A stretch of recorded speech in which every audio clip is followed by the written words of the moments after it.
The quarterly forecast vanished from the projector screen. In its place, a picture of my car flashed into view, parked outside my son's elementary school. Every head in the conference room swiveled towards me. The new intern, Winnie, planted her hands on the table, her face glowing with the thrill of a righteous crusade. "Mr. Anderson," she announced, her voice sharp enough to cut glass. "I need to report a serious misuse of company property." She slapped a stack of photos onto the polished wood. "Ms. Clark has been using the company car as her personal taxi service, picking up her kid, running errands, taking it home on weekends. This is a flagrant violation of policy." The room went dead silent. A chill snaked up my spine, despite the stuffy air. I almost pitied the girl's wide-eyed ambition. She was right about one thing. That was my car. My 6-figure luxury sedan, which I'd lent to the company 3 years ago so we could impress clients. Free of charge. Winnie flipped to the next slide, a spreadsheet. "I've run the numbers. Based on her commute and personal trips, she's costing the company thousands a month in fuel and depreciation alone." She turned to the man at the head of the table. "Sir, we're supposed to be cutting costs, not funding a manager's lifestyle. This needs to be dealt with." All eyes landed on Noah Anderson, my old college friend and the CEO of the company we built from nothing. I remembered the nights we couldn't make payroll, when I drained my savings to keep us afloat. I remembered handing him the keys to this very car, brand new, saying,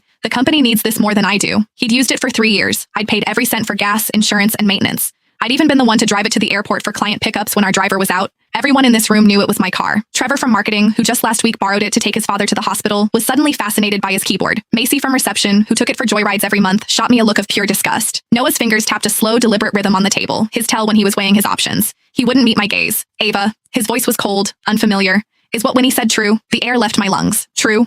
Was it true that a year ago I'd mortgaged this car to cover salaries and he'd clapped my shoulder saying, "You saved us, Ava"? Was it true that 3 years ago he promised, "When we make it big, I'll buy you a new one"? He was really asking me this. My voice was steady when I finally spoke. "What do you think, Noah?" He looked away. "The evidence is clear, and rules are rules, Ava. Even for a founder, public and private have to be separate. That's the bottom line." He took a breath. "Hand over the keys. The car will be managed by admin from now on. As for the costs Winnie calculated, finance will deduct them from your salary." A triumphant smirk bloomed on Winnie's face. "Mr. Anderson is right. I think Ms. Clark owes the entire company an apology too." Noah waved a dismissive hand. "A company-wide email will suffice. An email, a salary deduction, and he was taking my car." I looked at his familiar face and saw a complete stranger. I didn't argue. I didn't pull out the title from my bag and slam it on the table, because I finally saw it all clearly. Winnie was just a pawn, desperate to climb the ladder by stepping on me. Noah wanted my car, and he was using a clueless intern to steal it in plain sight.